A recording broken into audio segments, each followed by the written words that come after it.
Radio RPA.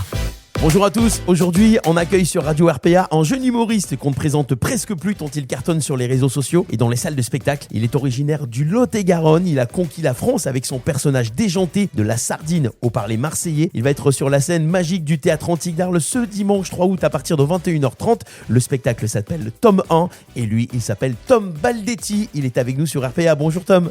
Bonjour, merci beaucoup. J'espère que tu vas bien, que tout le monde va bien. Très content de venir à Arles ce dimanche. Bon, le Théâtre Antique d'Arles, un lieu magique, un lieu chargé d'histoire qui se prête vraiment aussi pour les spectacles d'humour ou de stand-up. C'est du stand-up aussi pour toi? Ouais, c'est du stand-up pur et dur. Moi, je suis un enfant du Comedy Club. Donc, c'est un spectacle de stand-up avec de l'interaction publique, beaucoup de textes aussi. Mais c'est pas du théâtre du tout, quoi. On te connaît évidemment grâce à la sardine, ce personnage marseillais qui est devenu viral sur les réseaux sociaux. Comment il est né ce personnage? C'est un accent qui me fait rire depuis toujours, que je fais depuis toujours. Et un jour, des copains me disent, écoute, tente là de la mettre sur Instagram, juste voir ce que ça peut faire. Et puis 1 an et demi après, je joue au Théâtre Antique d'Arles. Donc je pense que c'était une bonne solution que de le faire. Donc en fait, ça part d'un délire. Toi, tu es du sud-ouest à l'origine, c'est ça? Ouais, moi je viens de Toulouse, mais je suis très attaché au sud de manière générale. Hein. Donc les accents, tu connais quand on a Toulouse, les accents. Ouais, bien sûr. Même si l'accent du sud-ouest est très différent de celui du sud-est ou du sud, mais ouais, les accents du sud me font rire de manière générale, ouais. Alors t'as créé quand même d'autres personnages avec des accents. Il y a le macro québécois, il y a l'esturgeon russe, mais le spectacle, il y a très peu d'accents. L'idée, c'était que via ces personnages sur les réseaux sociaux, on vienne découvrir ce qui se passe réellement dans le spectacle. Et souvent, les gens ont des attentes parce que, en fonction de ce que tu vois sur Instagram, tu peux avoir des a priori par rapport à ce qui se passe sur scène. Et moi, mon métier, c'est la scène, quoi. Ça fait 6 ans que je monte sur scène absolument tous les jours. Donc l'idée, c'était que via la sardine et tous ces autres personnages, vous veniez découvrir ce qui se passe sur scène, quoi. D'accord. Alors, qu'est-ce qui va se passer sur scène? Est-ce que tu rentres dans la peau de personnage? Non. Tu poses des questions au public? Est-ce que tu tacles les gens un petit peu?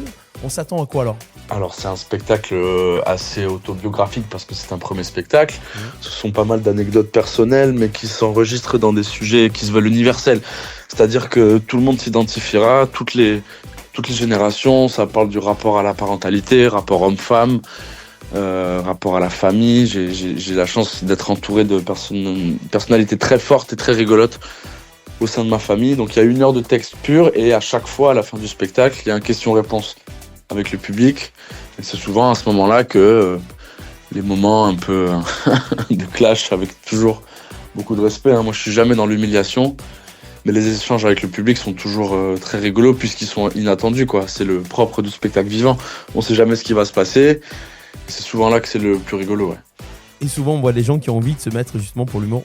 Nous, on va être au premier rang. Exactement. Encore une fois, moi, je suis jamais dans l'humiliation, mais je vais taquiner, bien sûr. Ah oui. Et si tu veux qu'on te pose des questions, on te met pas au premier rang. Parce que dans tous les cas, à un moment donné... Voilà. Exactement. Il y a toujours cette phase d'observation quand on arrive sur scène.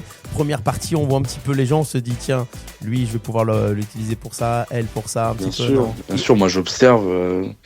S'il y a des cheveux de couleur particulière, je sais très bien que j'en ferai une blague derrière. Je regarde qui est dans le public avant de monter. J'ai toujours une première partie qui s'appelle Yassir, qui sera avec moi ce soir-là. Puis pendant son passage, moi j'écoute ce qu'il dit, j'écoute les retours. En fait, le moindre élément que je peux ensuite utiliser dans mon spectacle, j'essaie de le prendre, quoi. Voilà, en fait, les spectacles sont un petit peu adaptés par rapport au lieu, à l'ambiance, aux personnes qui sont là. Ouais, il y a des blagues locales à chaque fois en fonction de la ville dans laquelle je suis. J'essaye d'écrire toujours 2-3 minutes de blagues sur la ville dans laquelle je suis. Après, il y a mon spectacle que je joue partout. Puis il y a les questions-réponses à la fin. Donc tout ça, ça fait une bonne heure et quart de rire, quoi. Et ce spectacle, tu as commencé à le jouer quand, en fait? Alors ce spectacle-là, je l'ai commencé, je pense, il y a 2 ans, dans une toute petite salle à Paris qui s'appelle La Petite Loge. C'était un rodage. C'était une salle de 20 personnes. Et il s'avère qu'entre-temps, il y a eu cette petite effervescence sur les réseaux sociaux, ce qui fait qu'aujourd'hui, j'ai la chance de jouer dans des beaucoup plus grosses salles. Donc là, ça fait 6 mois que je joue dans des grosses salles à guichet fermé, que je reprends en septembre, dans des salles de 1000 et plus. Ah oui, quand même. Donc c'est du bonheur, ouais. Bon, et on te retrouve aussi à la radio, parce que là on est sur la radio locale RPA, mais tu es sur France Inter depuis janvier aussi. Ouais. Là c'est la pause estivale, mais ça va normalement je reprends. Ouais, carrément. Merci Tom d'avoir pris quelques minutes pour être avec nous par téléphone comme ça avant le spectacle de dimanche. On rappelle, le spectacle s'appelle Tome 1. Ça sera donc ce dimanche 3 août à 21h30 au Théâtre Antique d'Arles. Vous pouvez aussi suivre Tom. On invite les auditeurs si vous voulez aller sur Instagram. Ça s'appelle Tom Baldetti.